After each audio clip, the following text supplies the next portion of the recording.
हाय, माझं नाव हितेश अशोक वाळुंज आणि मी महाराष्ट्राच्या रणजी टीमसाठी खेळतो. मग स्कूलमधून खेळता खेळता जसं invitation matches, age group cricket आणि मग तसंच रणजी ट्रॉफी वगैरे हा सगळी माझी जर्नी होती.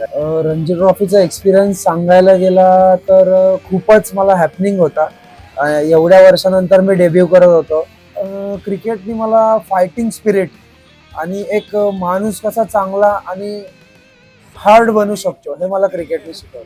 की तुमचे पेशन्स इथे चेक होतात आणि तुम्ही किती चांगला पेशंट राहून चांगला परफॉर्म करू शकता. MPL साठी सगळ्यांना मी प्रेक्षकांना असं नम्र विनंती करेल की त्यांनी खूप संख्येने यावं आणि आम्हाला सपोर्ट करावा सगळ्यांना. आणि बेसिकली आता जे MPL चालू होणार आहे त्याच्यासाठी आमच्या टीमचे प्रिपरेशन्स तर चालू आहे आणि आम्ही एक टीम कॉम्बिनेशन, एक फॅमिली म्हणून जेवढं चांगलं परफॉर्म करता येईल तेवढं चांगलं करायचा प्रयत्न.